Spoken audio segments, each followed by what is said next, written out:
5 signs your husband is cheating, and you're missing it.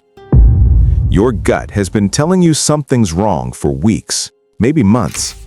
But every time you try to pinpoint it, he has a perfectly reasonable explanation. Here's the truth. Cheaters don't just hide affairs, they hide the patterns. And those patterns? You've been seeing them all along. By the end of this video, you'll understand the 5 psychological signs that relationship experts say appear in over 80% of infidelity cases, and why your brain keeps talking you out of noticing them. If you clicked on this video, you're already noticing something. Trust that instinct. It's about to make a lot more sense. Sign 1. He's suddenly improving himself, but not for you. Let's start with something that actually looks positive on the surface: self-improvement. New clothes, hitting the gym, better grooming. Sounds great, right? Except there's a crucial difference between someone improving themselves for their relationship and someone improving themselves for someone else. Here's what I mean. When your partner suddenly becomes invested in their appearance after years of consistency, new wardrobe, cologne he's never worn, styling his hair differently, but shows zero interest in sharing any of this with you, that's your first major red flag. And I'm not talking about a gradual evolution here. I'm talking about sudden, dramatic changes that seem to come out of nowhere. Pay attention to this. He's buying clothes without your input in styles he never wore before. He's dressing up for regular Tuesday mornings at the office, not for date night with you. When someone's genuinely improving themselves within a healthy relationship, they involve their partner. They ask your opinion on the new shirt. They get excited to show you their progress at the gym. They want you to notice, because ultimately, part of the motivation is to be more attractive to you. But when self-improvement excludes you, that's a completely different story. Let me give you a real example. A woman noticed her husband started going to the gym at 5 in the morning, something he'd never done in their 15 years together. When she suggested they work out together on weekends, he shut it down immediately, said he needed this time for himself. Turns out, his affair partner worked the morning shift at that gym. The improvement wasn't for him, and it definitely wasn't for his wife. Here's the psychology behind this. When someone enters a new romantic dynamic, their brain releases dopamine and oxytocin, the exact same chemicals that flood your system during early dating. Psychologists call this renewed courtship behavior. They're unconsciously or very consciously trying to recapture that feeling of being attractive and desired by someone new. And here's the kicker. When you question it, you get the defensive response. Why can't I just do something for myself? This deflection is designed to make you feel guilty for even noticing. It's a preemptive strike against your suspicions, framing your completely valid concern as you being controlling. Look at the timeline. When did these changes start? What else was happening in his life? Observe the pattern. Is he including you at all, or is this entirely separate from your relationship? And if his explanations make you feel crazy or controlling, recognize that for what it is: manipulation. Because genuine self-care involves your partner. Secretive self-improvement excludes them. And that exclusion? That's telling you everything you need to know. Sign 2. His phone has become a body part with sudden privacy needs. Now let's talk about the most consistent indicator of infidelity: the phone. But we're not just talking about phone usage, we're talking about a dramatic shift in phone behavior paired with brand new boundaries that never existed before. Think about how your husband used to handle his phone 6 months ago, a year ago. Did it sit on the kitchen counter while he showered? Did he leave it charging in another room overnight? Could you pick it up to check the time without him flinching? Now think about today. If his phone has suddenly become surgically attached to his body, going to the bathroom with him, to get a glass of water, literally everywhere, you're looking at active concealment behavior. It's always face down now, always on silent, always within arm's reach. And this isn't about being connected to work or staying on top of social media. This is about preventing you from seeing notifications in real time. Watch what happens when he's using his phone near you. He angles it away from your view. He's constantly aware of where you are relative to his screen. You walk into the room and he immediately switches apps or locks the screen, not because you're being nosy, but because he's hyper-aware of your presence. This is subconscious protective behavior, and it's nearly impossible to fake. But here's where it gets really manipulative. The sudden privacy boundaries. Passwords appear where there weren't any before. He starts using therapy language about needing privacy and healthy boundaries in a relationship. Sound familiar? He's weaponizing relationship advice rhetoric to justify secretive behavior. And notice this, these boundaries only apply to you accessing his phone. He still casually uses yours. He still expects access to your devices. Normal privacy is mutual and exists from day one of a relationship. Sudden, defensive, one-sided privacy, that's a completely different animal. Sarah's husband had always left his phone on the kitchen counter charging overnight. Then one day, he started taking it to bed, sleeping with it under his pillow. When she asked about it, he said his boss might need him for early emergencies. He worked in accounting. There were no accounting emergencies at 3 in the morning. When she joked about needing his password to set a grocery reminder, he became hostile and accused her of not respecting his boundaries. She later found out he'd been texting his affair partner every night before falling asleep. Here's the neuroscience. When humans are hiding something, their stress response activates around that hidden subject. His phone contains evidence of betrayal, so his nervous system treats it like a threat that must be protected at all costs. The phone becomes an extension of the affair itself. It's literally the gateway to the other person. Psychologists call this hypervigilance around evidence. The body language, the defensive reactions, the over-explanations when you ask a simple question, these are involuntary stress responses. You can't fake calm when your partner gets too close to your secret. And when you mention his changed phone behavior, classic Darvo, deny, attack, reverse victim and offender. Why are you so insecure? Don't you trust me? He makes you the problem for noticing his changed behavior. That right there is gaslighting 101. So here's what you do. Don't ask for his phone directly. That just gives him time to delete evidence and makes you look paranoid. Instead, observe the pattern. How different is this behavior from 6 months ago? Test the consistency. Does he guard his laptop, iPad, and smartwatch with the same intensity? If it's really just about privacy, the behavior would be consistent across all devices.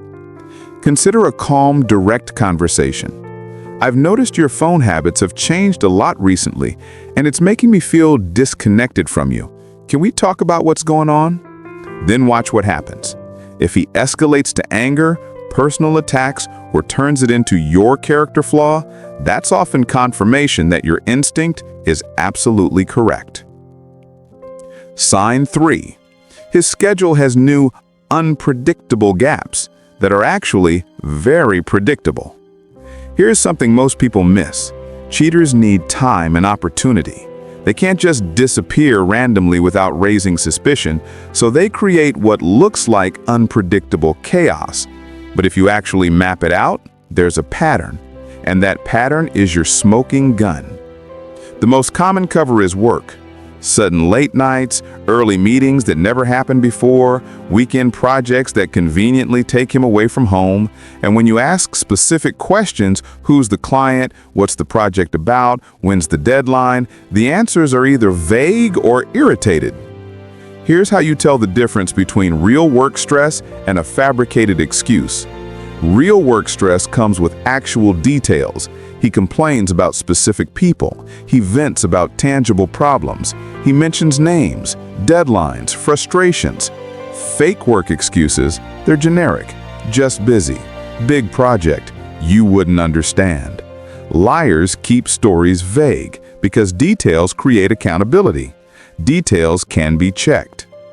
Or maybe it's not work. Maybe it's a new hobby. He suddenly joined a running group, a bowling league, a gym class, and you're explicitly or implicitly excluded. It's a guy's thing. You wouldn't enjoy it. They're serious athletes and you'd slow us down. One woman's husband joined a running group that met 3 evenings a week. When she suggested coming to watch or maybe meeting his new friends, he shut it down hard. Said they were serious athletes and she'd slow them down. The running group turned out to be one person, his affair partner. That's the thing about genuine hobbies. They involve enthusiasm and sharing. Fake hobbies involve gatekeeping and secrecy. Now here's what you need to do, and this is crucial. Map out his absences. Write them down. You'll notice his disappearances have a rhythm. Every Tuesday evening, every other Saturday morning. The consistency reveals it's not random busyness.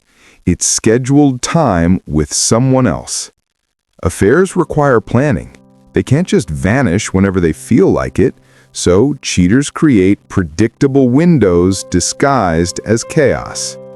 He's unavailable at times he used to be reliably present, and there's a pattern you can track if you pay attention. Also watch how he comes home.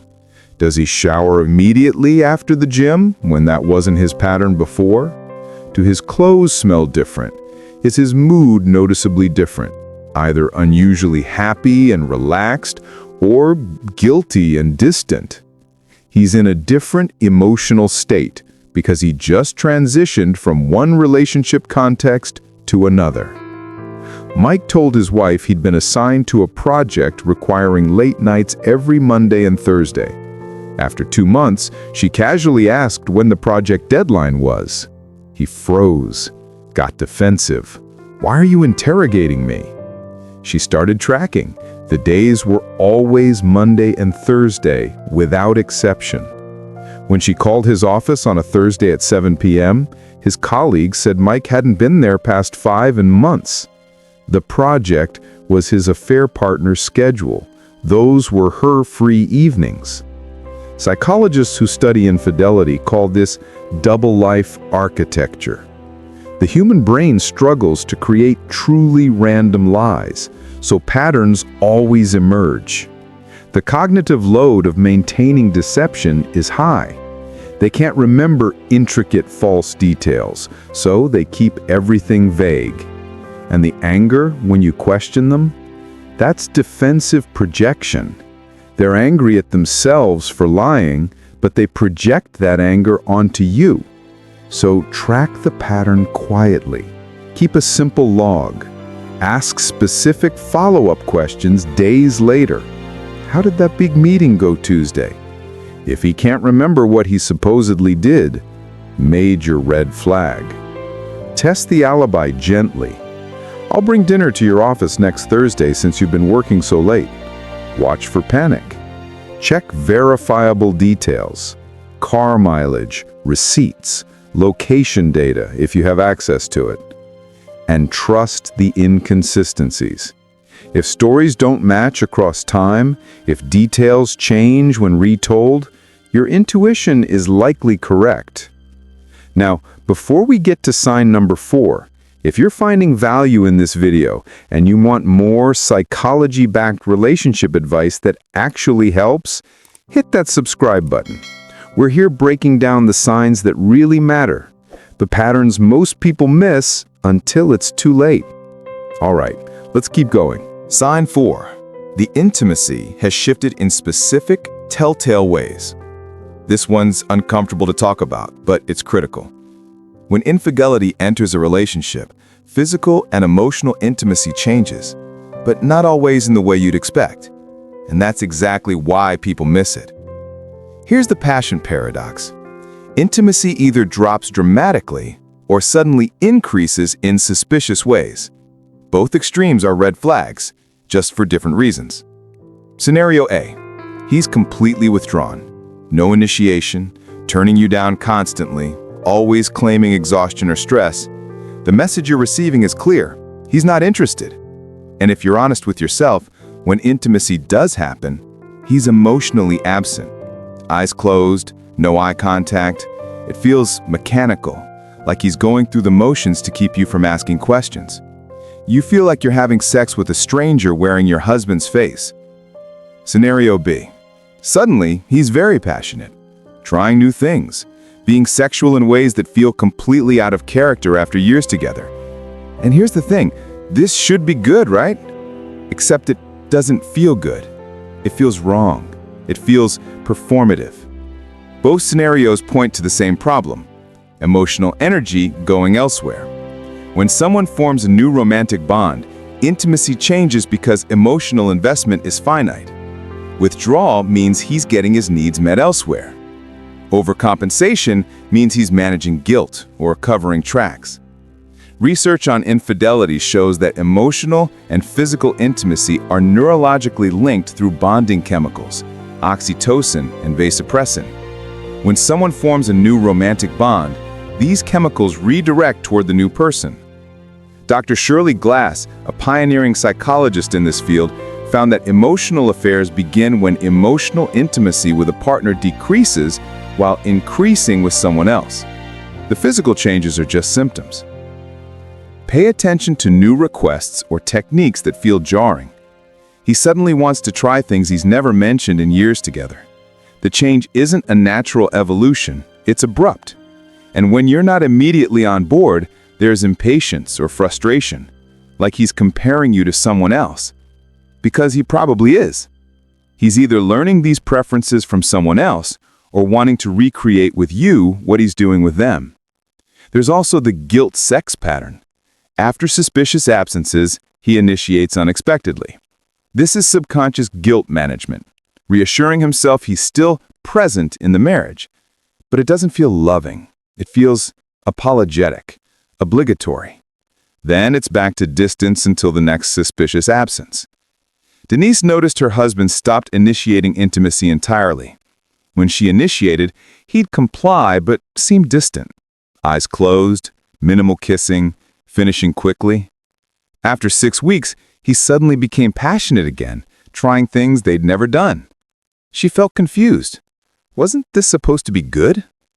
But it felt wrong, like he was performing rather than connecting. 2 months later, the affair came to light. He later admitted the withdrawal happened when the affair intensified, and the sudden passion was him trying to fix things after his affair partner temporarily ended it. Here's what I need you to hear. Trust your gut feeling during intimacy. If you feel like you're competing with someone even though you're the only one there, if there's an emotional wall that wasn't there before, if you feel like a box he's checking instead of someone he desires, your nervous system is picking up on disconnection even when your mind tries to rationalize it away. So name what you're experiencing. I feel like you're not present with me during intimacy.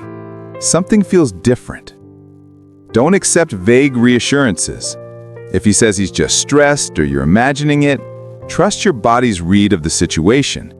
Document the timeline. When did this change start? What else was happening then? And prepare yourself for hard truths.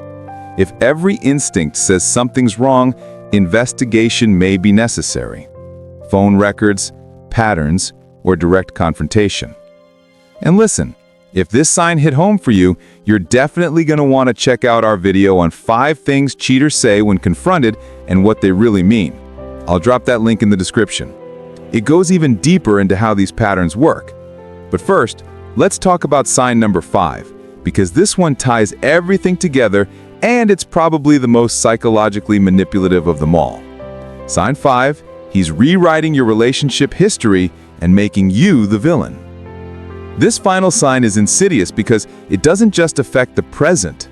It reaches back and poisons your entire past together. If your partner is suddenly remembering your marriage as worse than it actually was, he's likely building a narrative to justify what he's doing or about to do.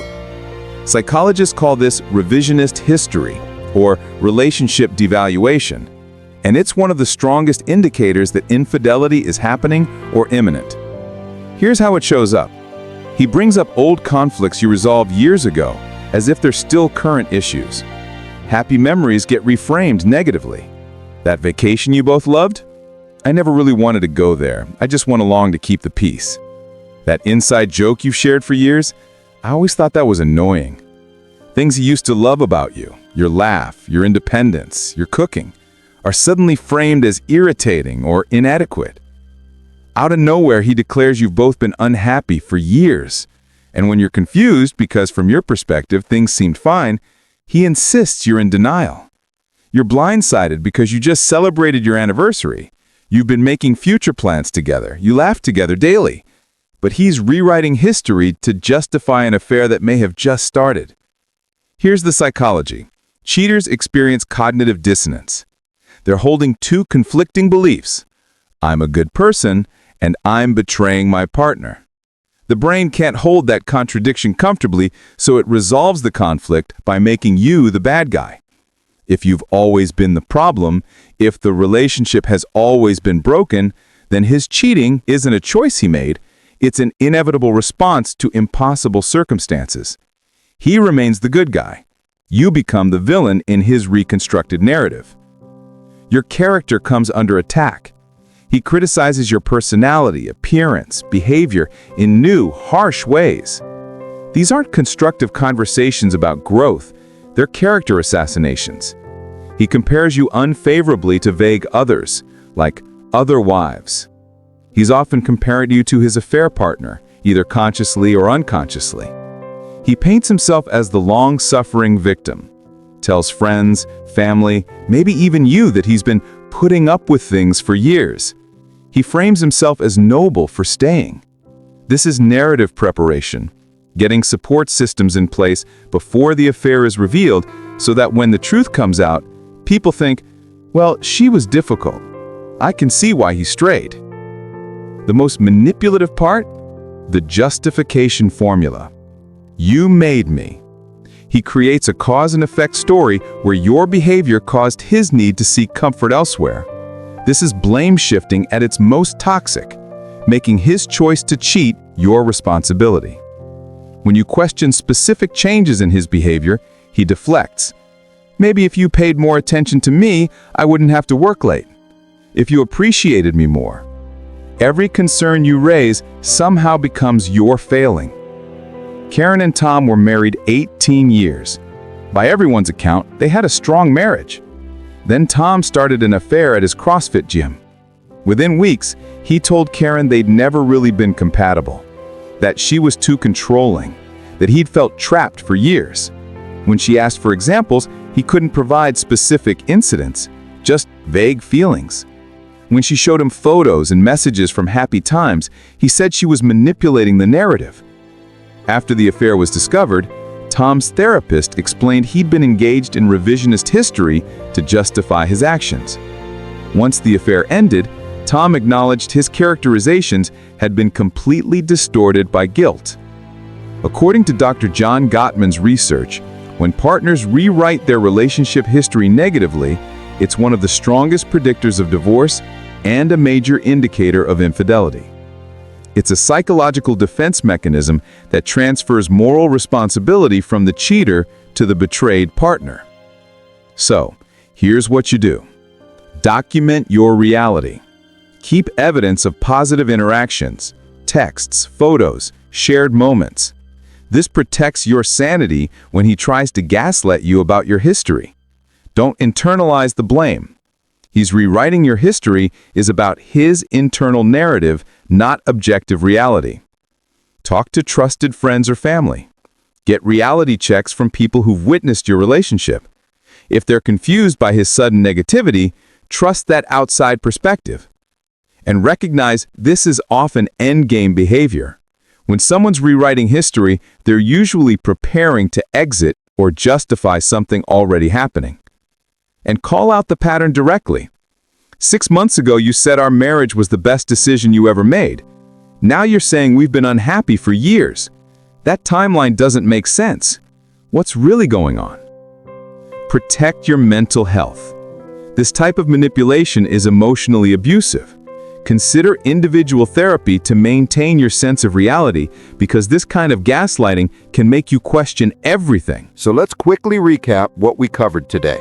Sign 1. Sudden self-improvement that excludes you signals he's trying to impress someone new, not strengthen your relationship. Sign 2. Extreme phone protectiveness and new privacy boundaries indicate active concealment of communication with someone else. Sign 3. Schedule gaps with vague explanations that follow a predictable pattern reveal structured time with another person. Sign 4. Dramatic shifts in intimacy, either complete withdrawal or suspicious overcompensation, reflect divided emotional loyalty. And sign 5. Rewriting your relationship history to paint you as the villain is a psychological defense mechanism to justify betrayal. Here's what I want you to understand. If you recognized your husband in multiple signs from this video, your instinct brought you here for a reason. You're not paranoid. You're not crazy. You're not insecure. You're paying attention, and that's exactly what you should be doing. Trust isn't about ignoring red flags. Trust is something that should be earned and maintained through consistent, transparent behavior. The hardest part isn't discovering the truth. It's admitting to yourself that you've known something was wrong for longer than you've been willing to admit. Whatever you decide to do with this information, know that you deserve a relationship where you don't have to become a detective to feel secure. If this video gave you clarity, even painful clarity, subscribe to this channel. I'm here to give you the psychology behind relationship patterns so you can make decisions from a place of knowledge, not confusion. Here's my question for the comments. Which sign hit closest to home? And what did you do when you first noticed it? Your story might be exactly what someone else needs to hear. And in the next video, we're covering the 5 things you should never do when you suspect cheating, because the wrong move can destroy your ability to get the truth. You'll want to see that. You deserve to be loved in a way that never makes you question whether you're loved, and no amount of explanation, gaslighting, or guilt-tripping changes that.